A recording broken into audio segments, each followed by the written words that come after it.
여러분 안녕하세요. 오늘은 성냥팔이 소녀를 들려드리겠습니다.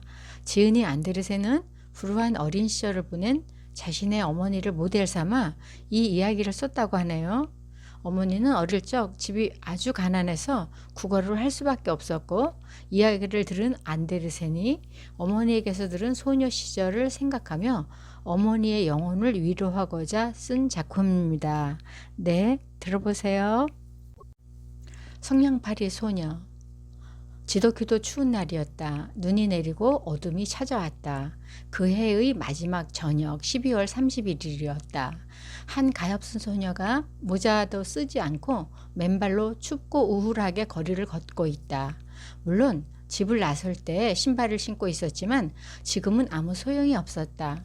신발은 어머니의 것이었기 때문에 소녀에게 너무 컸다.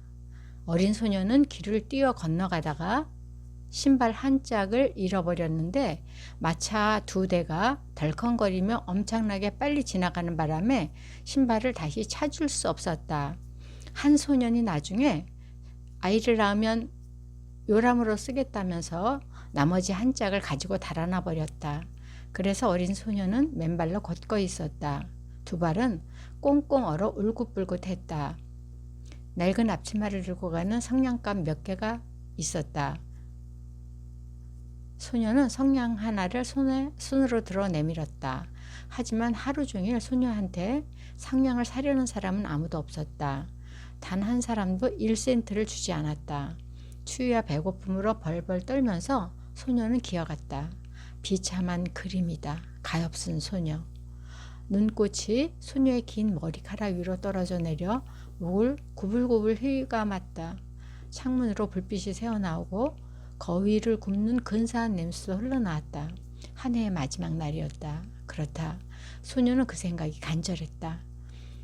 집 두 채 사이의 모퉁이에 다른 집보다 길 쪽으로 더 튀어나온 곳이 있었는데, 소녀는 그곳에 앉아서 발을 끌어당겨 몸을 웅크렸다. 점점 더 몸이 추웠다. 하지만 집에 갈 엄두가 나지 않았다. 성냥을 팔지 못했기에 1센트도 벌지 못했기에 아버지는 분명 이 소녀를 흠씬 두들겨 팰 것이다. 게다가 집은 너무 추웠다. 지붕 말고는 불어대는 바람을 가릴 게 없었다.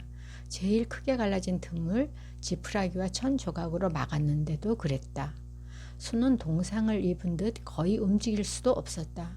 작은 성냥 하나가 온기를 어느 정도 더해줄지도 몰랐다. 소녀가 성냥갑에서 성냥 하나를 꺼내 벽에 그어서 손을 따뜻하게 할 수만 있다면. 소녀는 하나를 꺼냈다. 지지직. 성냥은 탁 소리를 내며 타올랐다. 온기를 주며 작은 초처럼 환한 불꽃을 일으켰다. 소녀가 그 불꽃 위로 손을 올리자 이상한 빛이 일었다. 정말이지 반짝반짝 빛나는 황동 손잡이와 뚜껑이 달린 거대한 쇠 난로 앞에 자신이 앉아있는 것 같았다. 불이 얼마나 멋지게 타오르는지, 얼마나 편안한지. 소녀가 발도 녹이려 발을 내밀었다. 문득 작은 불꽃이 꺼지고 난로는 사라졌다. 손 안에는 다 타버린 성냥만 남아있었다. 소녀는 성냥을 하나 더 벽에 그었다. 성냥은 밝게 타올랐다. 불빛이 벽을 비추자 하늘하늘한 막처럼 투명해져서 방 안을 훤히 들여다볼 수가 있었다. 탁자에 눈처럼 하얀 식탁보가 덮여있고 그 위에 찬란하게 빛나는 저녁 식사가 차려있다. 사과와 자두로 속을 꽉 채워 구운 거위에서 먹음직스럽게 김이 모락모락 피어올랐다. 더군다나 그 거위가 접시에서 펄쩍 뛰어내려 칼과 포크를 가슴에 품고 이 어린 소녀에게 곧장 걸어왔다. 문득 성냥이 꺼졌다. 두껍고 차가운 벽만 보일 뿐이었다. 성냥 하나를 더 밝혔다. 문득 소녀가 몹시도 아름다운 크리스마스 트리 아래 앉아 있었다. 작년 크리스마스에 부자 상인의 집 유리문을 통해 본 것보다 더 훨씬 아름다웠다. 수천 개의 초가 초록 나뭇가지 위에서 활활 타오르고 파나 가게에 있는 것과 같은 알록달록한 그림이 소녀를 내려다보았다. 어린 소녀는 두 손을 내밀었다. 문득 성냥이 꺼졌다. 크리스마스 불빛은 더 높이 올라갔다. 불빛은 이제 하늘의 환한 별처럼 보였다. 별 하나가 길게 줄을 이루며 떨어져 내렸다. 소녀는 생각했다. 지금 누군가가 저 세상으로 가고 있구나.